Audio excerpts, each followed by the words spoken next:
Këshilli Bashkiak i Vlorës ka zhvilluar këtë të mërkur mbledhjen e tij për muajin maj. Projekt vendimet e paraqitura nga administrata e bashkisë u diskutuan dhe u miratuan, ndërsa të parat që kaluan në votim dhe morën okejin e të gjithë këshilltarëve ishin projekt vendimet për dhënien e ndihmës ekonomike nga të ardhurat e bashkisë për muajin prill 2025, si dhe ndihma ekonomike nga fondi kushtëzuar për muajin prill 2025. Më pas është dhënë një informacion nga administrata e Bashkisë së Vlorës mbi raportin e monitorimit të zbatimit të buxhetit për periudhën janar-prill 2025. Kemi pasur si prioritet dhe kemi punuar në drejtimet e mëposhtme, sipas parimit, rikujtimin e detyrimeve të prapambetura, uljen e shpenzimeve operative të planifikuara, uljen e shpenzimeve për administratën pa prekur shpenzimet e domosdoshme. Administrata ka pasur në dispozicion për 4 mujorin fonde të çelura për përdorim nga dega e thesarit, nga të ardhurat e veta.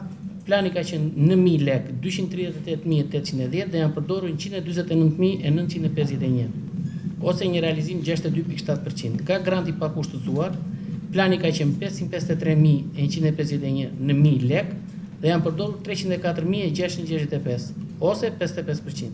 Nga granti specifik, 385.798 në 1000 lek dhe janë përdorur 164.350 në 1000 lek, ose 42.6%. Nga buxheti i shtetit, 1.018.591 në 1000 lek dhe janë përdorur 346.858 në 1000 lek, ose 34%. Janë kryer pagesat sipas institucioneve dhe strukturave të miratuara nga Këshilli Bashkiak për vitin ushtarimor 2025. 1% është taksa e fjetëve në hotel? Po kjo realizohet në fund të muajit gusht. Po, nuk përkojmë raportin 8 mujor. Kreditor 0% dhe sanksione kundërvajtje administrative 0%.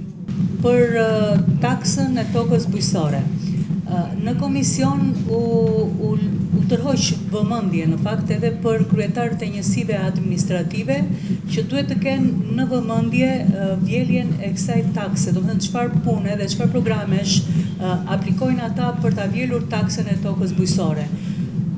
U bjet në vëmendje kjo gjë në mënyrë që mos të lihet mbasdore, sepse jo gjithmonë çdo vit vjelja e taksës bujqësore të jetë në nivele kaq të ulta.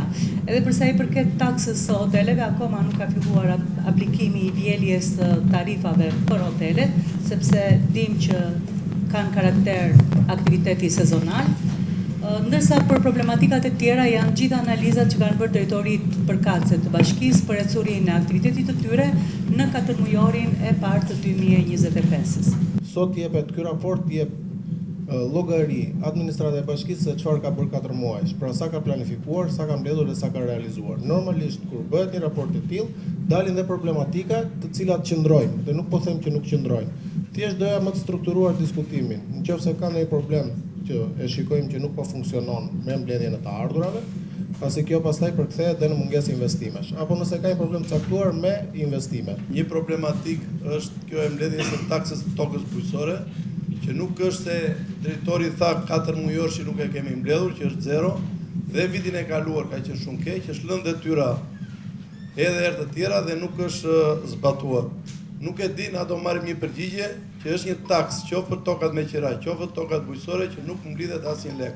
Këshilli Bashkiak i Vlorës ka diskutuar në vijime edhe miratimin e listës emërore të familjeve dhe individëve përfitues të projektit përmirësimi kushteve të banesave ekzistuese për komunitetet e varfra dhe të pafavorizuara për vitin 2025. Në vitin 2019, me plotësimin e ligjit me aktet nënligjore, është vendosur njoftimi publik, pra në faqen zyrtare online të bashkisë, është vendosur njoftimi publik për të informuar qytetarët në lidhje me programet për të cilët ata mund të aplikojnë.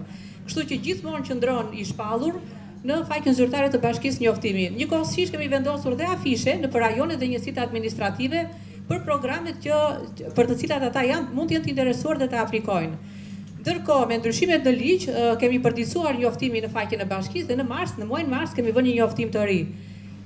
Nuk ka afate të përcaktuara kufizime ku mund të aplikojnë qytetarë, domethënë gjatë gjithë kohës, gjatë gjithë vitit ata mund të aplikojnë, por në momenti që vjen thirrja nga ministria dhe me urdhrin e kryetarit ngrihet grupi punës për të bërë procedurat, merren në shqyrtim familjet të cilat kanë aplikuar deri në atë moment, ndërkohë aplikimet mund të vijojnë.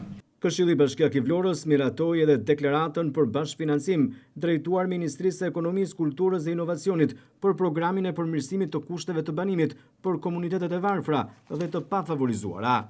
Në këtë mbledhje të Këshillit Bashkiak të Vlorës u miratua edhe subvencionimi i qeras që përfitojnë familjet dhe individët e prekur nga zbatimi i projektit lidhja rrugës transballkanike me superstradën Fier-Vlorë.